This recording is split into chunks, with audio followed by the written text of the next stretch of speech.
A Apvida Notre Dame Intermédica é operadora de plano de saúde com a maior rede própria de atendimento do Brasil. Só no Amazonas, são 20 unidades para cuidar com carinho da nossa gente. É saúde de qualidade mais perto de você. Minha gente, eu volto hoje ao nosso segmento A Hora do H para abordar um assunto mais uma vez. Nós estamos com esse projeto aqui no Portal do Holanda há 4 anos. Então, essa não é a 4ª vez que eu abordo esse assunto, não. Olha o dedinho aqui. Eu já abordei outras vezes, né, por diferentes razões e razões muito, muito válidas. Eu recebo hoje com todo o meu entusiasmo e também a minha gratidão um dos mais renovados integrantes, uma das personalidades mais reconhecidas pela sua expertise na área da medicina no estado do Amazonas, o Dr. Giuseppe Figliolo. O Dr. Giuseppe Figliolo é um urologista, é um especialista nos males que afetam os homens, principalmente, mas também as mulheres também. E todo ano eu insisto, eu não desisto, não vou desistir, Dr. Giuseppe, e sempre conto com a grande generosidade dele de vir aqui com a gente conversar sobre uma doença que causa muitas transformações na vida de um homem, e não só isso, da sua família e dos seus amigos. E outra coisa, eu ainda não ouvi nenhum urologista falar coisas que sejam positivas sobre essa doença. Eles falam, sim, o que a gente deve fazer, precisa fazer, para que essa doença não afete os homens de uma forma mais agressiva, mais letal. E o Dr. Giuseppe vem aqui para nos atualizar sobre esses índices alarmantes do câncer de próstata, que tem causado muitas tragédias humanas em muitas famílias, em muitos homens, no mundo inteiro. Então, eu peço a você, principalmente as mulheres que estão nos assistindo a partir de agora, que vocês prestem muita atenção ao que vai dizer um grande especialista na área de urologia sobre o câncer de próstata. Porque é sabido que as mulheres são grandes indutoras de convencer, no convencimento, na facilidade de aproveitar a janela de oportunidade que elas têm de conversar com os homens que relutam a ir menos ao médico do que as mulheres. Relutam a se entregarem aos sintomas de algo que pode, se o diagnóstico for precoce, reduzir muito as sequelas e as consequências maléficas dessa doença. Vamos ouvir o Dr. Giuseppe Figliolo. Giuseppe Figliolo, não posso deixar de dizer isso, é um homem que se especializou nessa área da medicina, na urologia, e tem como sacerdócio, ele tem aplicado a sua expertise em uma das instituições mais renomadas, em salvar a vida das pessoas, no tratamento das pessoas que são afetadas por câncer aqui no estado do Amazonas, que é a Fundação SECOM. Ele também atua na Fundação SECOM. E isso, per si, já nos diz muita coisa relevante sobre este profissional. Dr. Giuseppe, desculpe eu ter me alongado um pouco, mas eu olho para o senhor e lembro de todas essas atividades importantes que o senhor desenvolve para salvar a vida dos homens, principalmente. Seja muito bem-vindo à Hora do H mais uma vez. Obrigado, Humberto. É um prazer estar aqui com você. E, de fato, acho que nossa conversa hoje é talvez para atualizar alguns números mesmo. E eu vou te falar aqui alguns dados bem alarmantes para você ter uma ideia. Continuam alarmantes, doutor? Sem dúvida, continuam. Olha só. No Brasil, estima-se aproximadamente 66 mil casos novos de câncer de próstata para esse ano de 2022 agora, até o final do ano. Deus. 15 mil mortes em decorrência do câncer de próstata. Aqui no Amazonas, aproximadamente 500 casos novos vão se somar aos que já existem. Até final de dezembro. Até final de dezembro. Isso são estimativas do Instituto Nacional do Câncer, mas são bem consolidadas já, para você ter uma ideia. 1 a cada 7 homens pode desenvolver, no decorrer da sua vida, câncer de próstata. A cada 40 minutos, um homem morre de câncer de próstata. E o detalhe mais importante, 90% dos casos de câncer de próstata, quando diagnosticados na fase inicial, são curados. É o tal do diagnóstico precoce. Perfeito. Que é fundamental. Exato. Todo mundo me pergunta, doutor, como é que eu faço para não ter câncer de próstata? A prevenção primária é ideal. De fato, Humberto, essa resposta a medicina ainda não tem. Se tivesse, seria o prêmio Nobel, né? Uhum. Mas o que ocorre? Indivíduos obesos, indivíduos que se alimentam mal, sedentários, excesso de tabagismo, excesso de alcoolismo e etc.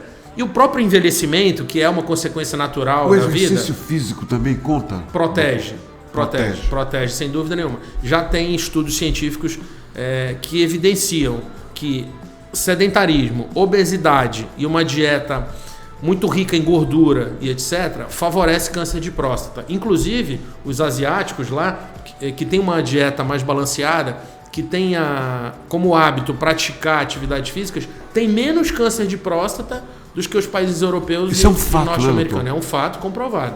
Então tem como você tentar evitar tendo hábitos de vida saudável. Mas por que tem aparecido tanto câncer de próstata, Humberto? Essa é uma pergunta que eu sempre ouço também. Doutor, antes a gente não ouvia muito falar. Veja bem, câncer de próstata é mais comum em indivíduos mais idosos, mais velhos. Para você ter uma ideia, de cada 10 diagnósticos de câncer de próstata, 9 são em pessoas acima de 55 anos. No Brasil, a gente tem uma estimativa de 100 milhões de homens. 40% destes já estão acima de 40 anos. E a expectativa do brasileiro hoje já é maior que 70 anos. E a tendência é aumentar mais, ou seja, os indivíduos vão viver mais tempo. Então, naturalmente, o câncer de próstata vai aparecer. Sim. E é por isso que a gente luta para que seja feito o diagnóstico precoce.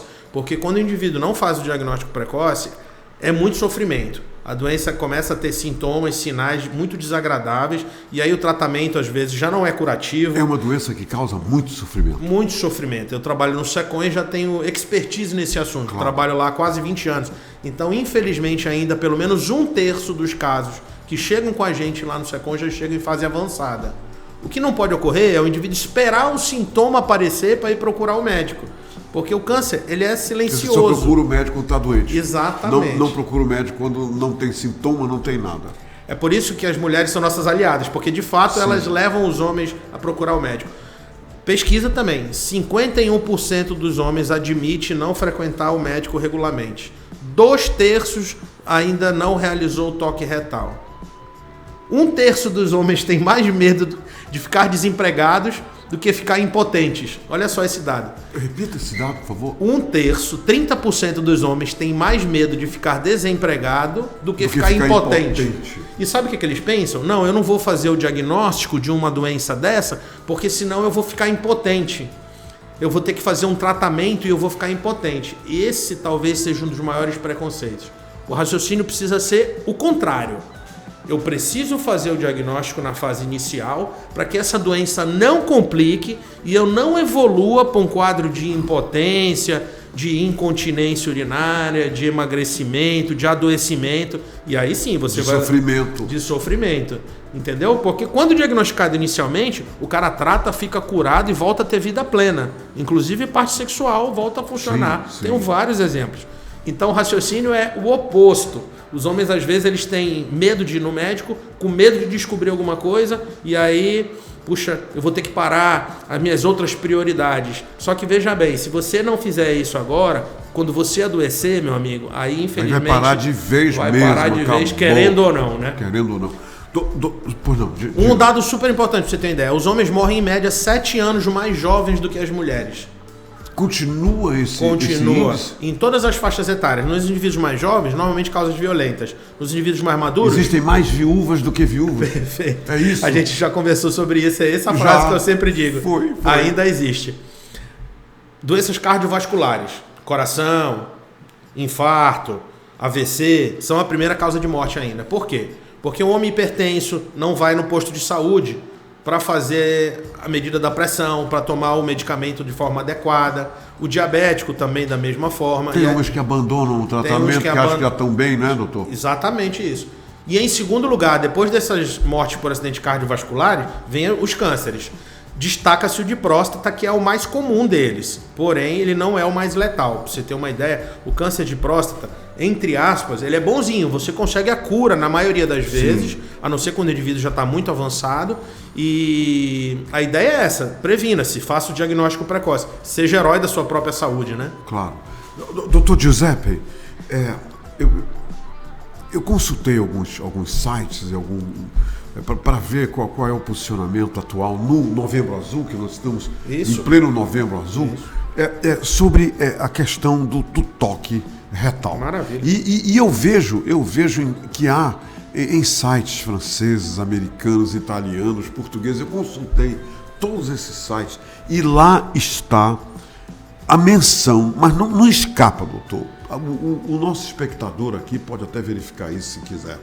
Está lá a questão a muralha do preconceito em relação ao toque retal.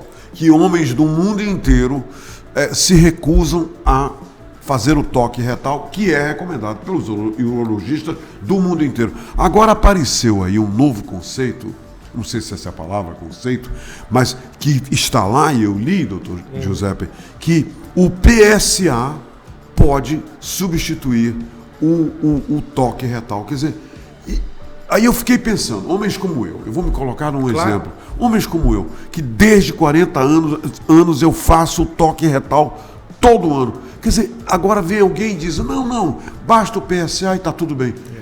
Por favor, comente essas coisas. Humberto, de fato existem muitas desinformações. Para você ter uma ideia, em 2015, tem uma entidade nos Estados Unidos que se chama US Preventive Task Force. Eles recomendaram que não se devia fazer o preventivo, o rastreamento de câncer de próstata. Isso, 2015. 2015. Passados-se 3 anos, 4 anos, começou a aparecer mais câncer de próstata avançado na população americana, porque os que seguiram essa recomendação deixaram de fazer o diagnóstico precoce. Passados 4, 5 anos, eles tiveram que fazer uma nova recomendação, dizendo que de fato estavam errados e voltando a recomendar o rastreamento e o diagnóstico precoce. Quer dizer, houve essa admissão. Houve essa, digamos assim, eles corrigiram o erro, né? Sim. Então a gente ainda ouve muitas notícias erradas na internet. O toque retal é um exame simples, rápido, indolor, barato, sim, eficiente, indolor, não tira a masculinidade de ninguém. Sim. E você consegue, às vezes, identificar nódulos no toque que podem passar despercebidos pelo PSA. Claro. O PSA é um exame excelente de sangue. E o urologista, ele detecta isso na hora. Na hora. Não é, doutor? É um exame que dura menos de 1 minuto. Sim. Vamos lá. Aí você não quer fazer o toque. Tudo bem, fez o PSA ficou duvidoso. Não quer fazer o toque por machismo, preconceito, enfim, qualquer situação. Que é esse o lance, né? Machismo e preconceito. Tu vai ter que fazer um exame de imagem muito sofisticado, chamado ressonância da próstata. Vai ter que ficar lá 40 minutos numa máquina fechada. Tem muita gente que nem aguenta. Não é um exame simples, não é um exame barato. Sim. Quer dizer, não vale a pena, né? É por isso que eu digo que o toque retal, às vezes, ele é quase que insubstituível. Porque, como eu te falei, é rápido, barato, eficiente, então não tem por que não fazê-lo. O PSA, além de não ser um marcador 100% eficaz para câncer de próstata, às vezes ele pode vir alterado em situações, por exemplo, como hiperplasia prostática benigna, que é uma condição que não é relacionada ao câncer da próstata, e o PSA pode vir alterado. Então ele é um falso, digamos assim, marcador. Em outras palavras, existem homens que têm o número do PSA baixo, mas eles podem estar com problema, é isso? Até 10 a 20% dos casos, hoje em dia, ainda que são diagnosticados com câncer de próstata, podem ter PSA normal. Ou seja, não é um número desprezível. Entendi. Entendeu? Uhum. E outros pacientes que têm PSA alterado, pode não ser câncer de próstata também. Então, pode ser uma inflamação, uma prostatite, uma hiperplasia prostática benigna.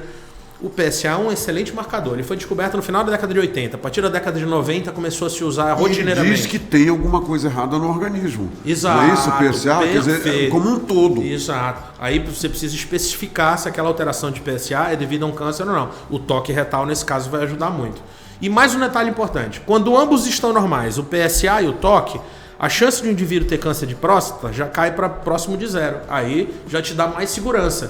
Pelo menos o colega médico pode te dizer, olha, você tem garantia de 1 ano, volta daqui a 1 ano. Sim. Se um dos dois está alterado, ou o PSA ou o toque, aí sim, acende a luz amarela. Vamos investigar o que é isso. Aí vale a pena fazer uma ressonância, pode até fazer uma biópsia para confirmar o diagnóstico. Doutor Giuseppe Filho, diga para as pessoas, eu conheço até algumas, diga para essas pessoas que estão nos vendo agora, por exemplo, homens que estão entre 60 e 70 anos, nunca fizeram o exame de PSA, nunca fizeram o toque. Eu, por incrível que pareça, eu conheço alguns que nunca fizeram isso e se acham assim, sabe, super honestos. Então, não, isso não me afeta. Diga, por favor, que sintomas eles podem estar tendo e que por não terem feito o toque nem o PSA e não sabem que é um sintoma. Por exemplo, o que um homem que já está desenvolvendo, né, que já está com o tamanho da próstata fora do normal, que sintomas ele já está apresentando e quando são apresentados esses sintomas e ele nem se toca para isso? Perfeito. Só repetir para frisar bem.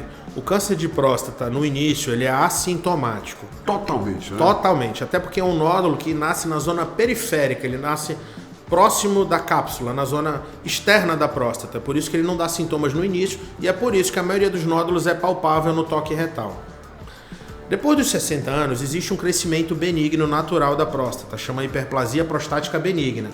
E isso acontece naturalmente. Com todos os homens. Ao passo que 40% dos homens nessa idade, aos 60 anos, já tem um jato urinário mais fraco, já precisa acordar algumas vezes à noite para urinar. Quando acorda de manhã com a bexiga cheia, demora um pouquinho mais para esvaziar, tem aquela hesitação, às vezes sobra um pouco de resíduo, tem a impressão de que não esvaziou bem, depois precisa voltar no banheiro de novo, às vezes fica pingando, gotejamento terminal.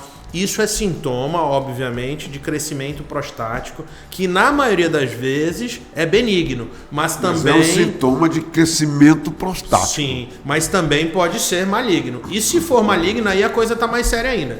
Porque, obviamente, o câncer de próstata, para dar sinais e sintomas, é porque ele já está numa fase mais avançada. Quando ele se espalha mesmo para outros órgãos, infelizmente o câncer de próstata ele não fica só na próstata, ele se dissemina. Ele vai para os gânglios da região pélvica, da região abdominal, se espalha pela corrente sanguínea e vai para os ossos. E aí o indivíduo começa a ter emagrecimento, anemia. Aí é que o problema... Quando eu vejo no consultório entrando um paciente com esse perfil, com esse estereótipo, eu já sei. Puxa, esse senhor só de olhar o camarada, o senhor já sabe. Já então, sei que às vezes ele já tem o estigma, né, de uma doença avançada. Esse às vezes perdeu o tempo de se tratar. Mas a gente obviamente vai tratar da melhor forma que existe. A medicina avançou muito. Hoje em dia tem radioterapia, hoje em dia tem hormonioterapia, tem quimioterapia. Todos esses tratamentos, inclusive, estão disponíveis na rede pública de saúde. Isso é um avanço. Eu sempre digo com meus alunos, inclusive, qualquer fase que o doente chega, ele vai ser tratado e a gente vai conseguir oferecer uma melhor qualidade de vida, talvez aumentar um pouco a sobrevida. É claro que aqueles caras que chegam no início, esses vão ser tratados e vão ficar curados. Sim, claro. Essa é a ideia. Mas quem, infelizmente, passou do tempo e às vezes chega com uma doença avançada, também vai ser tratado. Embora às vezes a gente não consiga curar. Sabe que alguns perguntam para mim? O paciente chega às vezes no SECOM já numa fase avançada da doença, aí eles perguntam, poxa doutor, mas não dá para operar a próstata?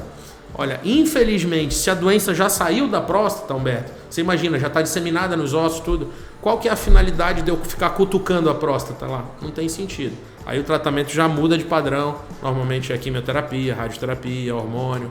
Nem sempre a cirurgia é a melhor opção. A cirurgia, doutor, quando se faz necessária ali, tá, pronto, tem que fazer, vamos fazer.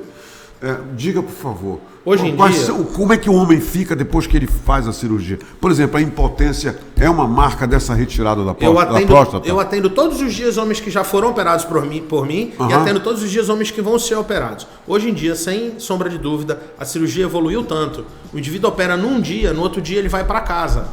Ele fica basicamente 24 horas internado. Com essas técnicas modernas de cirurgia robótica, a incontinência, que é a perda de urina, e a impotência, estão reduzindo-se assim para níveis cada vez mais próximos de zero.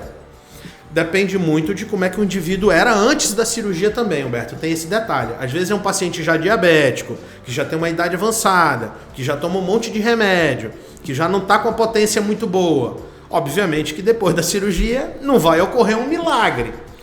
Ele vai continuar no máximo da forma como ele era. Tem que levar isso em conta. Mas pacientes que são mais jovens, que têm a saúde plena ainda, que têm atividade sexual, que são diagnosticados com câncer de próstata no início, eles são operados e 90% das vezes voltam a ter vida normal.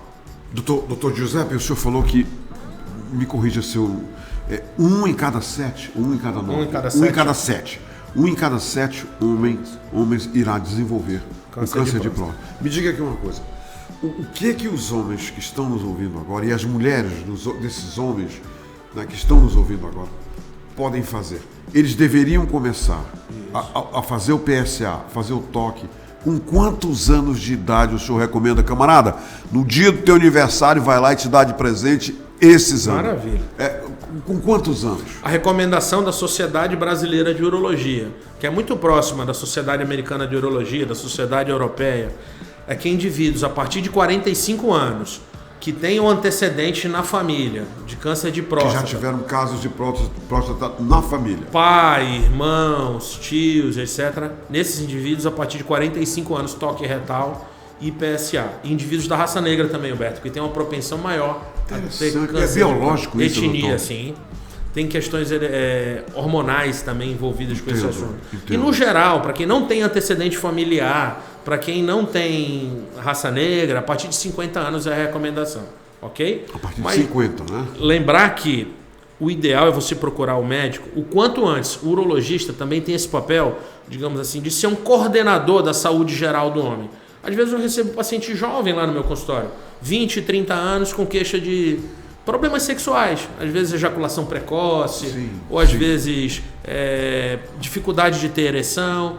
E aí eu vou examinar, vou conversar e eu percebo que esse paciente está com a glicose alta, está com colesterol alto, está com a pressão alta, ou está tomando remédio por conta própria. Acha a causa, né? Sempre tem uma causa, né? Eu acho a causa e quando preciso eu encaminho para um especialista nos ajudar a conduzir. O urologista precisa ser levado, digamos assim, como um médico que cuida também da saúde do homem. As mulheres, quando elas menstruam, elas vão no ginecologista normalmente. Isso é interessante. Não é? A mulher vai no urologista? Não, a mulher vai. Mas vai no urologista. A mulher, quando tem problema de infecção urinária, hoje eu atendi algumas, quando tem problema de pedra no rim, quando tem problema de... Mulher tem muito problema também relacionado ao aparelho urinário, sim, né? Sim. E elas vão e elas procuram. Mas o que eu quero te dizer é o seguinte, não existe... Estava falando que ela menstrua, ela vai no ginecologista. Não tem o hábito, os homens não têm o hábito de procurar o médico como prevenção. Às vezes a criança, o adolescente, ele tem um problema ou uma dúvida em relação ao seu desenvolvimento sexual, prevenção de ST, tamanho do pênis, testículo, etc. E na maioria das vezes isso é resolvido ali no âmbito familiar. Não existe ainda uma cultura de procurar um médico. O urologista, nesse caso, pode te ajudar. Existe até um programa da Sociedade Brasileira de Urologia que incentiva os jovens a procurar um médico. Quanto antes, melhor. Vem pro uro, até para ele adquirir esse hábito. Vem pro uro, gostei. É isso mesmo. Doutor Giuseppe, a Fundação SECOM, qual é o papel dessa instituição envolvendo, lógico, não só o câncer de próstata, mas tantos outros cânceres, mas especificamente sobre o câncer de próstata? Qual é o papel da FSECOM? FSECOM eu considero como, assim, talvez uma segunda ou terceira casa minha. Eu trabalho lá já desde 2004, já tenho muita experiência, é uma escola de vida além de tudo. É possível fazer o tratamento completo de qualquer tipo de câncer na Fundação SECOM, qualquer tipo de câncer. Graças a Deus a gente é amparado no sentido de ter bons especialistas, no sentido de ter equipamento e materiais disponíveis. O indivíduo, como eu falei para você, que chega com câncer de próstata na Fundação SECOM, ele vai ser tratado como se fosse tratado num grande centro. particular. Que boa ele notícia. consegue fazer radioterapia de última geração. Sim. Ele consegue acesso a medicamentos caros. Houve um grande investimento em equipamentos modernos. Perfeito, não é isso? sem dúvida. Todos. O que ocorre, Humberto, isso é um problema natural da saúde pública. É a demanda que é muito grande. Verdade. E às vezes é uma demanda que vem também de outros estados. Essa é a grande verdade. A gente não recebe só paciente do Amazonas, não. E do interior também, Nossa, não é, a doutor? grande maioria vem do interior. A maioria vem de... A maioria vem do interior. Já hoje é uma realidade que a maioria vem do interior. E fora que vem de outros estados para cá. Então é uma luta contínua. Mas eu sempre digo para os homens, para todo mundo que está nos assistindo, que os homens também precisam batalhar pelo seu espaço. Nós saímos do Outubro Rosa. O Outubro Rosa é uma campanha muito maior, onde as mulheres elas vão lá e exigem o seu direito. É uma campanha agressiva mesmo, não é? Eles levam um recado com força. E se os homens não criarem essa demanda, se não forem na UBS lá, desde a atenção primária, cuidar da sua saúde, é claro que os programas governamentais vão ser mais frágeis. Porque se você não gera uma demanda, às vezes o governo também não oferece o serviço. Então, é sempre o que eu digo, tem que se conscientizar os homens que precisam cuidar da sua própria saúde, fazer essas exigências necessárias para que a coisa ocorra e tenha mais, digamos, quantidade e qualidade, né? Doutor Giuseppe, o preconceito que impede tantos homens do mundo inteiro aqui em Manaus a fazer o exame precoce e também o homem não cuidar da saúde como as mulheres cuidam, são fatores que precisam ser mudados. Claro, não isso eu diria até que isso é uma questão até, digamos, antropológica, filosófica, né? Aquela sociedade patriarcal, né? Como você falou aí, a síndrome do super-herói. O homem tem várias outras prioridades, ele tem que ser o provedor da casa, ele é o machão, ele não pode ficar doente e negligencia a sua própria saúde na maioria das vezes. Essa é a grande verdade. A campanha é justamente essa, é tentar desmistificar, tentar quebrar esse tabu de preconceito, tentar explicar que o problema de fato existe, tentar, digamos, esclarecer, né? Uma campanha que tem a finalidade de levar conhecimento, e isso vai amplificar, as mulheres nos ajudam a amplificar, para que todos os homens saibam que precisam cuidar da sua saúde. E também, acho que esse é o caminho. Aquele lance de, não, isso não vai acontecer comigo. Pois é. Isso também tem que acabar, né? Claro. O câncer, ele é democrático, né? É exatamente isso. Ele pega todo mundo, né, doutor? Perfeito. Não escolhe muito questão socioeconômica, não. Sim, né? é isso mesmo. Tanto é que nos países desenvolvidos tem muito câncer de próstata. E assim como, infelizmente, no Brasil também. Não tem nada a ver com a relação econômica, porque tem muito dinheiro, não tem. Exatamente. Isso aí não tem nada a ver, né, doutor? Não tem nada a ver. Doutor Como Giuseppe, você falou, ele é democrático. É democrático. Doutor Giuseppe, eu primeiro acho que essas campanhas aí, Outubro Rosa, Amarelo, Laranja, Azul, isso é uma grande sacada. E só falta que as pessoas realmente venham a aderir a essas campanhas, que levem a sério, porque elas podem evitar muitas dores de cabeça, não é isso? Esse ano, o tema do Ministério da Saúde é saúde também é papo de homem. Cuide-se de novembro a novembro. É muito legal. Quer dizer, cuide o ano inteiro, não então, é? né? Como eu te falei, o Novembro Azul ainda está engatinhando frente ao Outubro Rosa, mas já existe uma política nacional de saúde integrada do homem. Nós estamos trabalhando para que isso se fortaleça, para que a gente chegue pelo menos próximo das mulheres aí em quantidade e qualidade de vida. E eu não posso deixar de pedir ao senhor que nos diga o seguinte: qual é a sua definição de prevenção? Como o senhor traduz essa palavra para tanta gente que está... Prevenção é uma coisa extremamente ampla. Existem, digamos assim, dentro da saúde coletiva, eu tenho um doutorado em saúde coletiva, existe a prevenção primária e a prevenção secundária. A prevenção primária são os hábitos de vida saudáveis que todo mundo sabe e às vezes não seguem, mas a gente tem que levar isso em conta também. Como eu falei, uma boa dieta, atividade física, evitar a obesidade, coisas que todo mundo sabe. Essa é a prevenção primária, né? Se alimentar bem. E a prevenção secundária é fazer o diagnóstico precoce e tratar as doenças logo no início para que não desenvolva complicações. Por exemplo, o cara que tem pressão alta, se ele cuida direitinho, ele não vai ter um AVC, ele não vai ter um infarto. Pode até ter, mas vai diminuir muito a chance. Um indivíduo que tem diabetes, se ele cuida direitinho do diabetes, ele não vai desenvolver a complicação de ter um pé diabético, de perder a perna, de ter um AVC, de ter um infarto. Então essa é a prevenção secundária. É você fazer o diagnóstico precoce, tratar para que você não desenvolva complicações. No câncer de próstata isso é possível. Vou te dar um exemplo legal. Câncer de pênis ainda existe aqui na região norte e é um câncer que pode ser 100% evitável. Aí sim, prevenção primária. Como é que se faz isso? Ensinando o indivíduo a lavar o pênis com água e sabão. Porque a falta de higiene contribui para o câncer de pênis? A falta de higiene é o principal fator de risco para câncer de pênis. Meu Deus. O indivíduo tem fimose e não consegue fazer a esterilização da glande para limpar adequadamente. E aquele processo irritativo crônico, associado às vezes com vírus do HPV, leva a um câncer que é 100% evitável se você tivesse o cuidado de fazer uma boa higiene. E às vezes ele não sabe. O câncer de pênis, doutor Giuseppe, pode levar o indivíduo a ter o seu pênis amputado? Sim, sim. É triste, mas ainda existe. E ainda com pacientes jovens, viu? Lá no SECOM a gente tem vários trabalhos publicados em câncer de pênis, inclusive. Tem uma situação, a vacina do HPV. A gente fez um trabalho lá no SECOM que evidenciou que 50% dos casos com câncer de pênis tinham HPV associado. Existe a vacina do HPV já. Quer dizer, é prevenível. Para meninas e para meninos. Sim. E ainda assim a adesão à campanha de vacinação é baixa. Pra você ter uma ideia. Então é um problema realmente de questão educacional, né? Puxa vida. Doutor Giuseppe, 1000 vezes obrigado. Imagina. Por ter vindo aqui conversar com a gente. E eu sei que o senhor impactou muitas vidas hoje e está levando muita gente que está nos vendo nesse momento a uma grande reflexão. Eu digo sempre o seguinte, eu já falei isso aqui várias vezes, doutor José, que só um ser humano pode cuidar do outro e ajudar o outro ser humano.